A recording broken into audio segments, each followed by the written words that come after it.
आज हमारा टॉपिक है कॉन्ग्रुएंस रिलेशन। सबसे पहले इसकी डेफिनेशन कर लेते हैं। Let n be some fixed positive integer and a b belongs to integer.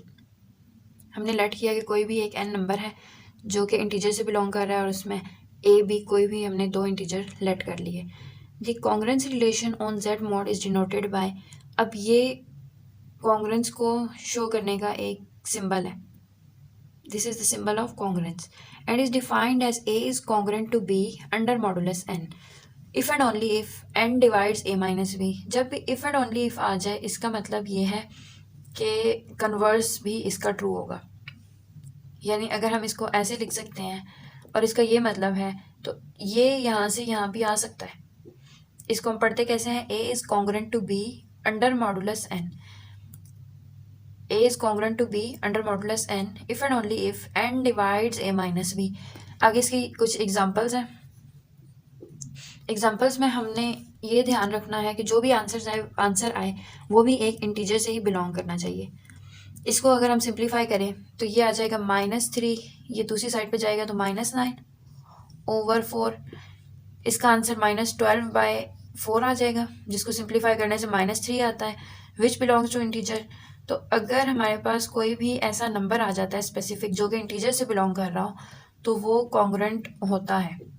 First हमारे पास कॉन्ग्रुएंट है तो हम इसको पढ़ेंगे -3 is congruent to 9 under modulus 4। Next example है 15 is congruent to 6 under modulus 3। Similarly हम 16 में से सिमिलरली हम लोग 15 में से 6 को माइनस करेंगे और उसको डिवाइड कर देंगे 3 पे, जो कि हो जाएगा और इंटीजर से ही बिलोंग करेगा। इसी तरह अगर हम लास्ट की बात करें तो इसको 28/9 आ जाएगा, 28 - 9 ओवर 3 आ जाएगा। तो इसको सिंप्लीफाई करने से मेरे पास 19/3 आता है, लेकिन ये सिंप्लीफाई होके हमारे पास इंटीजर से बिलोंग नहीं करेगा, तो इसका मतलब ये है कि ये कॉन्ग्रुएंट नहीं है। इन शॉर्ट हमारे पास जो भी आंसर आए सिंप्लीफिकेशन के बाद वो भी इंटीजर से बिलोंग करना चाहिए और कॉन्ग्रुएंस रिलेशन को शो करने का ये सिंबल है। अब हम एक थ्योरम करेंगे जो कि है congruence relation is an equivalence relation. Next हमारे पास थ्योरम है congruence relation is an equivalence relation. इस थ्योरम को प्रूव करने से पहले मैं आपको बताना चाहूँगी कि इक्विवेलेंस रिलेशन क्या होता है। किसी भी रिलेशन को अगर हमने इक्विवेलेंस प्रूव करना हो तो उसके लिए हमें 3 प्रॉपर्टीज होल्ड करवानी पड़ती हैं, जिसमें फर्स्ट प्रॉपर्टी है रिफ्लेक्सिव, सेकंड प्रॉपर्टी है सिमेट्रिक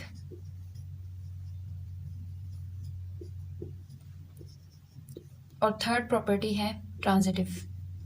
रिफ्लेक्सिव का मतलब ये है कि अगर ए बिलोंग कर रहा है रियल नंबर से तो ए इज इक्वल टू ए, यानी ए अपने ही इक्वल हो तो हम कहते हैं कि ये रिफ्लेक्सिव है। ये मैं आपको रफ आइडिया दे रही हूँ, इसके बाद हम प्रॉपर इसका प्रूफ स्टार्ट करते हैं। सिमेट्रिक में हमारे पास अगर ए बी कोई भी लेट कर लेते हैं, दो रियल नंबर हैं और अगर ए बी के इक्वल है तो बी को भी ए के इक्वल होना पड़ेगा। If A is equal to B then B is equal to A. इसी तरह हमारे पास ट्रांजिटिव में हमने 3 एलिमेंट्स कंसिडर करने होते हैं। Let a b c belongs to real number. अगर ए और बी इक्वल हैं और बी और सी इक्वल हैं तो हमने ये प्रूव करना होता है कि ए और सी भी इक्वल होंगे। अगर ये 3 प्रॉपर्टीज़ किसी भी रिलेशन पे सेटिस्फाई हो जाती हैं तो हम कह देते हैं कि वो जो रिलेशन है वो एक इक्विवेलेंस रिलेशन है। अब हम इसके कॉन्ग्रुएंस रिलेशन को चेक करना चाह रहे हैं कि ये इक्विवेलेंस है या नहीं है, तो अब इसका प्रूफ स्टार्ट करते हैं। इस थ्योरम को कॉन्ग्रुएंस प्रूव करने के लिए फर्स्ट प्रॉपर्टी हमने रिफ्लेक्सिव प्रूव की।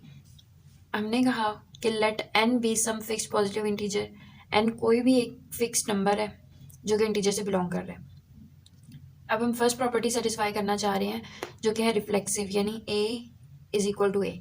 अब यहाँ पे चूँकि हम लोग कॉन्ग्रुएंस रिलेशन पढ़ रहे हैं इसलिए हम लोग बीच में कॉन्ग्रुएंस का जिक्र करेंगे। As for any a belongs to integer n divides a minus a, so a is congruent to a under modulus n. इसको अगर सिंप्लीफाई करें तो ये हो जाएगा a minus a over n. इसी तरह हमने एग्जाम्पल्स में डिस्कस किया था ना कॉन्ग्रुएंस रिलेशन की एग्जाम्पल्स में। तो अगर ए और ए इक्वल हो जाए तो हम कहेंगे कि ये एक रिफ्लेक्सिव की प्रॉपर्टी सेटिस्फाई हो गई है। अब हमें सेकंड प्रॉपर्टी सिमेट्रिक प्रूव करानी है।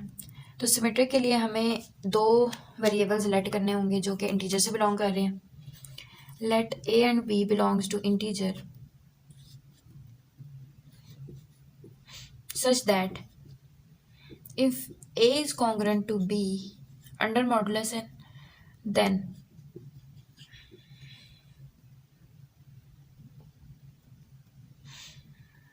n divides A minus B.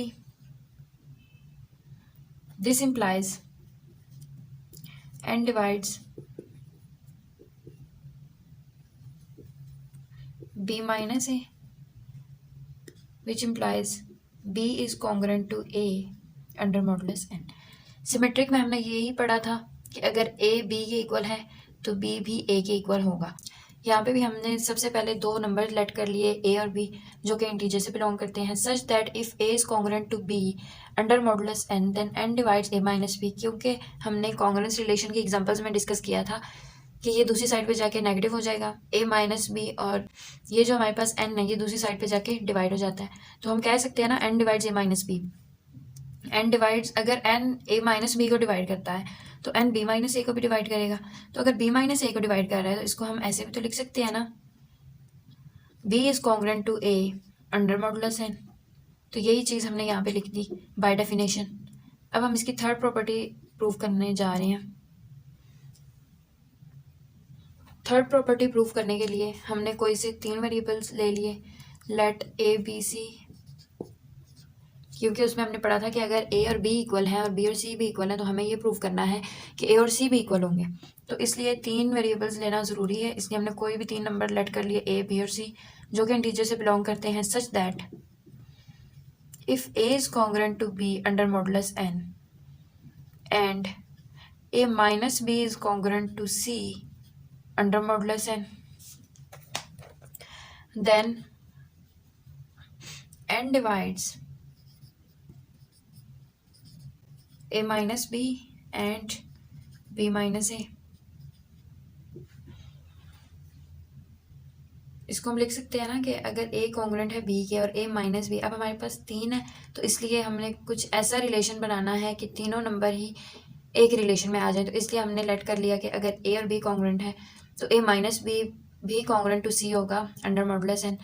अगर ये चीज़ है तो इसका मतलब है कि n डिवाइड करता है A माइनस B को और B माइनस A को।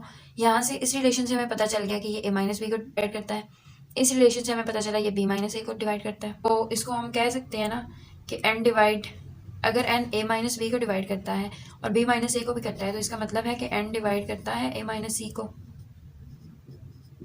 तो A माइनस C को डिवाइड करने का मतलब ये है कि A is congruent to C under modulus n।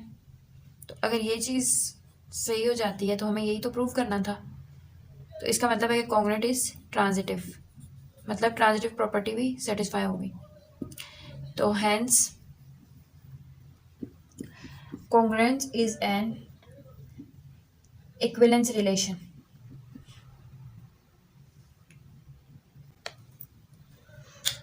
ये हमारे पास रिजल्ट आ गया कि कॉन्ग्रुएंस रिलेशन एक इक्विवेलेंस रिलेशन है। ये मैंने इसकी फर्स्ट प्रॉपर्टी सेटिस्फाई कराई, सेकंड एंड देन थर्ड। तीनों प्रॉपर्टी सेटिस्फाई होने के बाद हम कह सकते हैं कि ये रिलेशन एक कॉन्ग्रुएंस रिलेशन था। आई होप आपको ये लेक्चर क्लियर हो गया होगा। अगर इससे रिलेटेड कोई भी क्वेश्चन हो तो आप प्लीज़ कमेंट करके ज़रूर पूछिए।